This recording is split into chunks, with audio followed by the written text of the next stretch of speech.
Du cuivre, partout, à toutes les sauces. Aucun doute, nous sommes bien à Durfort. Ces ustensiles et objets d'art sont tous fabriqués à quelques pas d'ici.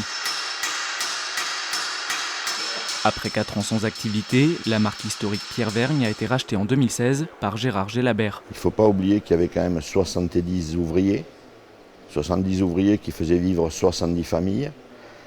Et voir cet établissement à l'arrêt, le voir mourir, ça a été pour moi, j'ai décidé que c'était important de continuer. Aujourd'hui, ils ne sont plus que 5 à travailler dans l'atelier. De la forge au martelage, toutes les étapes sont faites sur place et les techniques ancestrales.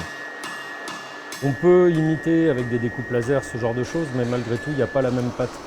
Il n'y a pas le même cachet d'un bout d'un morceau qui est forgé à la main, comme c'était fait depuis le Moyen-Âge et même bien avant.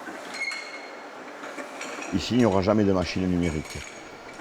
Il est vrai qu'une machine numérique, elle travaille beaucoup plus rapidement que celle-ci, mais on tient impérativement à préserver les méthodes ancestrales de travail.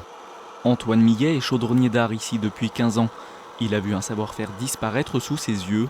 Depuis 3 ans, le cuivre renaît de ses cendres à Durfort, mais difficile de transmettre ce patrimoine aux nouvelles générations. Si personne ne vient travailler, voilà, ça sera définitivement perdu, en tout cas au niveau de la France.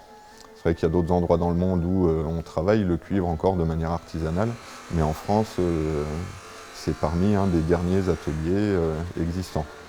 Donc le savoir-faire, voilà, qui ne repose que sur de la pratique, il tient à plus grand-chose, quoi.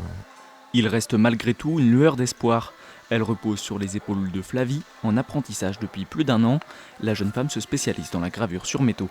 C'est vraiment énorme, parce que quand on voit qu'aujourd'hui tout se perd, le travail à l'ancienne se perd, moi j'ai beau être jeune mais je suis quand même à l'ancienne. Et du coup le travail manuel, vraiment, ça vaut tout l'or du monde à mes yeux en fait. Si tout l'or du monde n'est pas à Durfort, le cuivre est bien de retour dans sa capitale historique. Voilà la flamme ranimée, reste à ces gardiens du patrimoine à la faire perdurer.